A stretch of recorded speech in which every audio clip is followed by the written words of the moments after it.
Hello friends, this is our video number 15 and previously we have learned in the last video about the Battle of Buxar fought in the year 1764. We have learned about the contribution of the Robert Clive and in the next part we have learned about the Treaty of the Allahabad in the year 1765 and we have learned that after this treaty,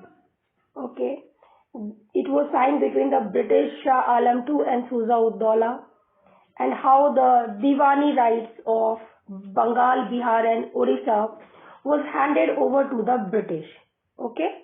And it was the beginning of the political control over India by the British. Now in this video we shall learn about the dual government in Bengal in the year 1765 to 72. Now understand the fact that who has introduced the dual government of Bengal. It was introduced by the Robert Clive in the year 1765 as we have discussed. So understand the purpose of the dual government system. There were basically two rights, Diwani rights and the Nizamat rights. Diwani rights include the revenue collection, whereas on the other hand, Nizamat right includes the administrative responsibility. So this dual government or system was designed to allow the British East India Company to control over the revenue collection, that is the Diwani rights, while leaving the responsibility of administration, that is the Nizamat right, over the Nawab of Bengal. So what happened?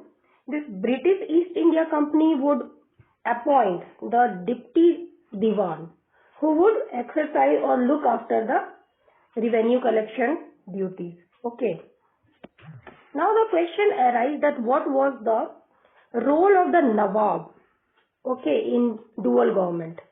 So Nawab was responsible for maintaining peace and order, which comes under the Nizamat function. And however, Nawab was just a puppet ruler with no real power or resources to govern effectively. This was the thing. Now, one question arises, why dual government? Means, why did not the company acquire the Nizamat right? So, the answer to this will be that company wanted to avoid any direct administrative responsibility while maximizing the revenue collection. Another important thing is that the dual government of Bengal failed, and the main failure of this dual government is that neither the company and nor the Nawab paid attention to the effective administration, which led to the mismanagement, corruption and exploitation of the whole Bengal resources. And during 1770 there would be a famine, and that famine would cause widespread sufferings throughout the region. Now see what's written over here. Robert Clive introduced the dual system of government in Bengal, that is the rule of both the company and the Nawab, in which the Diwani, that is the revenue collecting, and the Nizamat, that is the police and the judicial function, both came under the control of the company. The company exercised its Diwani right through by appointing Deputy Diwan, and the Nizamat right through by nominating the Deputy Subedar. So these two persons, the Deputy Subedar and Deputy Diwan, would be appointed by the company only. So they are their men, Britishers chosen person, and the Nawab was responsible for maintaining the peace and order, but he was dependent on the company for both funding and the army, as the company controlled the army and the revenue. Now there was a challenge faced by the Nawab of Bengal, that he became dependent both for the army and for the fund over the company. So this was the scenario. Now the company appointed two deputy divans to exercise diwani function. The name of those deputy divan were Muhammad Raza Khan for Bengal and Raja Sitab Roy for Bihar. Now Muhammad Raza Khan was also given the additional responsibility of Nizamat function. And in this dual system of governance, neither the company nor the Nawab was concerned about the administrative function or the public welfare. So in 1772, Warren Hastings abolished this dual system because of its failure. Now understand what had happened. British East India Company had chosen Muhammad Raza Khan as the Deputy Diwan of Bengal. Okay. So his responsibility was to carry out the Diwani function, that is the revenue collection and management as well, under the supervision of the British East India Company. Okay, this was the thing. Now Muhammad Raza Khan was chosen as Deputy Diwan due to his administrative skills and experience. Ultimately, Muhammad Raza Khan was an administrator, but he served under the British control only. And before coming to the British control, he had worked for the Mughal system. So he came from a elite class. And after being appointed by the company, he faced so many challenges, including the conflicts between the Nawab's interest as well as the company's revenue demand. And in 1772, important thing will happen that he was accused for corruption and mismanagement by the Britishers. And he would face an inquiry, but later on he would be acquitted. And despite of his acquittal, his career highlights the British strategy of using the local elite people to strengthen their control. And this is how they have consolidated their power. Similarly, Raja Sitab Roy, he was also popularly known as Siddhav Roy, was appointed as the Deputy Diwan of the Bihar. Raja Sitab Roy was very competent and loyal administrator. His role was similar to the role of the Muhammad Raza Khan for managing the revenue collection for Bihar under the company's supervision. Okay. So Raja Sitab Roy was known for his fairness, but in the similar way, like how Muhammad Raza Khan was accused for corruption, he was also accused for mismanagement, corruption by the Britishers in 1774. And Britishers are using such accusations to justify their further control, eventually sidelining many local administration like what they did to Raja Sitab Roy and Muhammad Raza Khan, the Deputy Diwan of Bihar and Bengal both. And this story reflects that how systematically British used the local elite, local rulers and sidelined them and disempower them and consolidate their own control further. And after that, Warren Hastings would come and he would abolish the dual government in 1772 and would take the administrative control directly under the company. And this is how the local administration would end. So all we have discussed about the dual government in Bengal from 1765 to 72.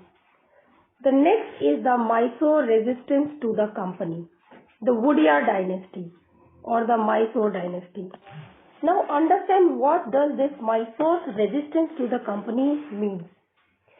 It refers to the Mysore resistance led by the ruler, of the kingdom of Mysore against the British East India Company. So Mysore resistance means the prolonged opposition by the kingdom of Mysore to the British East India Company.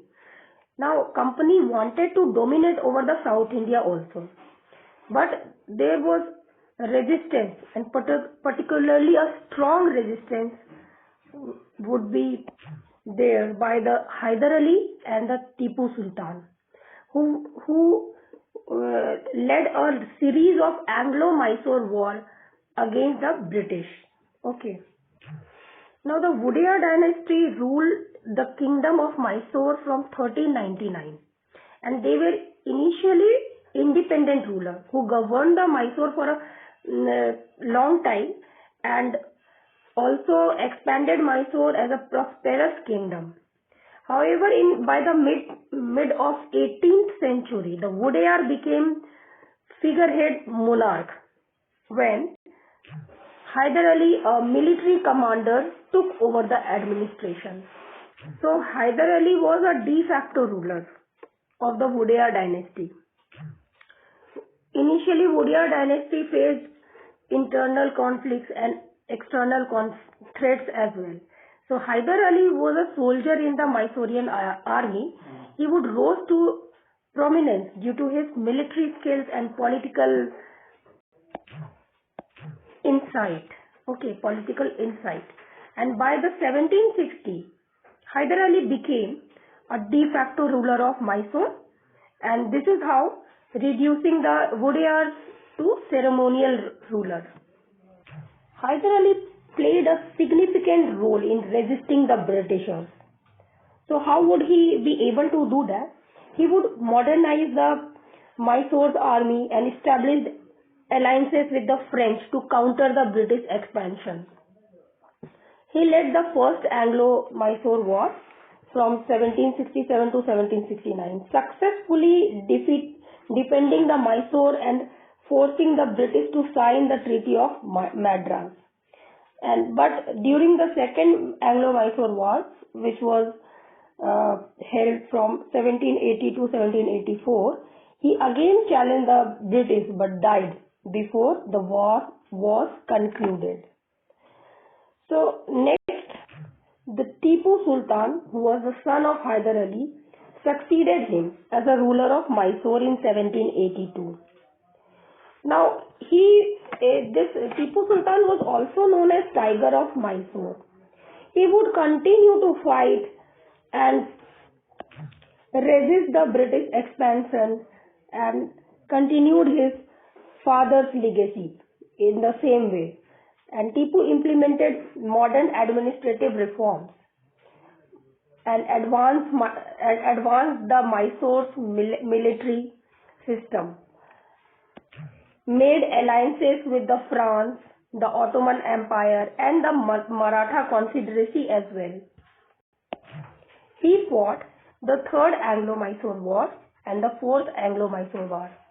Third Anglo-Mysore War from 1790 to 92 and Fourth Anglo-Mysore War from 1798 to 1799.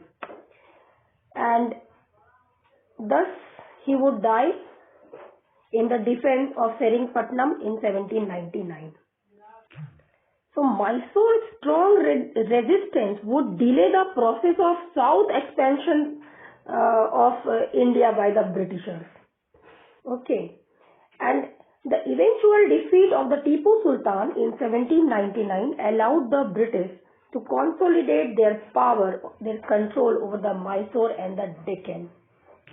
Now what would Britishers do after the death of the Tipu Sultan? They had reinstalled the Wodeyar dynasty and made their puppet ruler. Wodeyar ruled Mysore as a princely state under the British control until the India's independence in 1947. And Maharaja Krishna Raja Wodeyar III was crowned as a puppet ruler under British control. So we can say that the resistance by the Mysore dynasty was remembered in golden letter in the history, Indian history. The resistance is remembered as the symbol of challenging resistance against the British imperialism. Hyder Ali and Tipu Sultan are celebrated as visionaries who sought to modernize their kingdom and protect its sovereignty. Mysore remained a significant chapter in India's struggle against the colonial domination. So this all things we will discuss over here. Let's begin.